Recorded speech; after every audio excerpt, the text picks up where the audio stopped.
Voici le corrigé de l'exercice numéro 4, page 228 de votre livre. Déterminer les coordonnées d'un vecteur accélération. Une bille assimilée à un point B est lancée verticalement à un instant t égale 0 secondes. Ces positions sont repérées dans un repère OIJ lié à un référentiel terrestre par OB. Donc OB sera le vecteur position, vu que c'est le vecteur entre l'origine du repère et le point B qui représente le système étudié. Le vecteur OB a pour coordonnées, voici une autre façon de noter les coordonnées d'un vecteur. Donc on met une accolade, on met son abscisse en haut, x égale 0, son ordonnée en bas, y est égal à donc à moins 4,9t au carré plus 4,0 fois t plus 1,5. Cette coordonnée, elle va dépendre du temps, c'est-à-dire qu'elle va changer au cours du temps. C'est logique, ma bille va bouger, donc forcément les coordonnées vont changer, et elles vont prendre différentes valeurs suivant le temps. Donc voilà pourquoi ici on a une expression de la coordonnée faisant apparaître t l'instant, le temps. Donc à t égale 0 secondes, par exemple, je pourrais déterminer la position de mon objet. Mais x ne change pas, ne dépend pas du temps, donc on n'aura pas de déplacement sur l'axe des x. Ça sera toujours une position 0. Par contre, par rapport à y, ça sera moins 4,9 fois 0 au carré, ça fait 0, plus 4 fois 0, ça fait 0, plus 1,5, donc ça fait 1,5. Et du coup, la position de ma bille sera x égale 0, y est égal à 1,5, à l'instant t égale 0.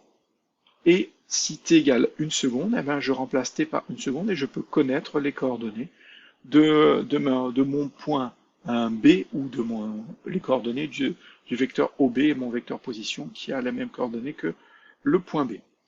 Donc avec x et y en mètres et t en secondes. Établir l'expression des coordonnées cartésiennes du vecteur vitesse, puis du vecteur accélération de la bille.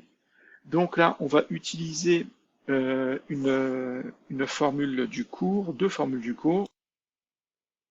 Ces formules nous disent que le vecteur vitesse est égal à la dérivée du vecteur position par rapport au temps. Ça, c'est la notation de la dérivée. Et que ça a pour conséquence que l'abscisse du vecteur vitesse sera égale à la dérivée de l'abscisse du vecteur position, et l'ordonnée du vecteur vitesse sera égale à la dérivée du vecteur position. Donc, si la notation vous gêne, allez voir la vidéo du document à savoir numéro 1. Je réexplique pourquoi cette notation d2om sur dt, c'est la dérivée notée de façon en physique. Donc, et on a la même chose pour le vecteur accélération. Le vecteur accélération, c'est la dérivée du vecteur vitesse par rapport au temps. Donc, l'abscisse du vecteur accélération sera égale à la dérivée de l'abscisse du vecteur vitesse, et l'ordonnée du vecteur accélération sera égale à la dérivée de l'ordonnée du vecteur vitesse. Donc, on va utiliser en fait ces quatre relations-là qui sont ici et ici, pour pouvoir calculer, connaissant x et y, les coordonnées du vecteur position. Je vais calculer vx et vy, les coordonnées du vecteur vitesse, et ensuite ax et ay, les coordonnées du vecteur accélération. Donc, le vecteur vitesse b à la date t est la dérivée du vecteur position par rapport au temps. V est égal à d de OB sur dt. C'est ce qu'on vient de dire. Pas de souci. Donc, le vecteur vitesse aura pour abscisse Vx, qui sera donc égal à dx sur dt, l'abscisse du vecteur position, la dérivée de l'abscisse du vecteur position, et la dérivée de 0, c'est 0. Je vous rappelle qu'ici, notre variable, c'est le temps. C'est-à-dire, ça joue le rôle de x. Donc, s'il n'y a pas de x, s'il n'y a pas de t, pardon, ici, c'est constant. D'accord? Donc la dérivée d'une constante, d'un nombre, la dérivée d'un nombre, c'est 0. La dérivée d'un nombre fois x, c'est ce nombre. Donc voilà comment il faut se repérer.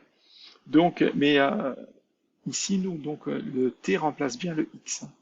Nous, on a bien des choses qui évoluent en fonction du temps. Donc la variable, c'est le temps.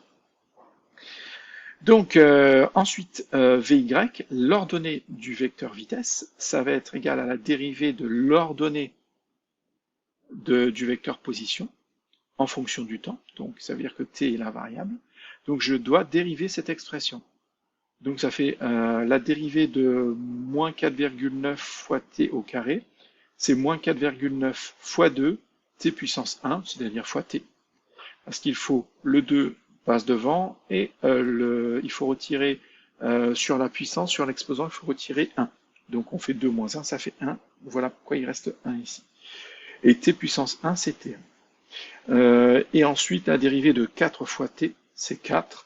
La dérivée de 1,5, c'est 0. Donc il reste moins 4,9 fois 2, ça fait moins 9,8. Le tout fois t, donc ça fait moins 9,8 fois t, plus 4. Donc voilà la coordonnée du vecteur, l'ordonnée du vecteur vitesse. Donc je sais que maintenant que mon vecteur vitesse a pour coordonnée 0, moins 9,8 fois t plus 4. Ça veut dire qu'il a l'abscisse qui ne change pas au cours du temps et l'ordonnée de ce vecteur vitesse qui va changer au cours du temps. Ça va me permettre de déterminer les coordonnées du vecteur accélération parce que le vecteur accélération, c'est la dérivée du vecteur vitesse par rapport au temps. Donc les coordonnées du vecteur accélération seront égales à la dérivée, aux dérivées des coordonnées du vecteur vitesse par rapport au temps. Donc l'abscisse du vecteur accélération, c'est la dérivée de l'abscisse du vecteur vitesse. L'abscisse du vecteur vitesse, c'est 0, la dérivée de 0, c'est 0, l'accélération suivant l'axe des x vaut 0 mètres par seconde. Il n'y a pas de souci. On aurait pu rajouter ici l'unité, là, c'est en mètres par seconde et mètres par seconde.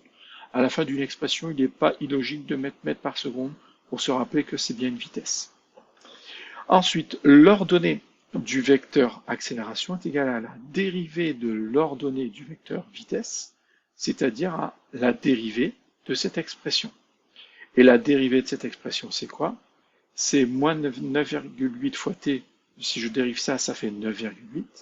Et la dérivée de 4, c'est 0. Donc ça fait moins 9,8. Donc j'ai mon accélération qui vaut en abscisse 0, en ordonnée moins 9,8. Je remarque que l'accélération ici, ce n'est plus une expression avec t. Ça veut dire que mes deux coordonnées de l'accélération ne dépendent pas du temps. Si elles ne dépendent pas du temps, ça veut dire qu'elles sont constantes. Donc mon vecteur accélération ici sera constant.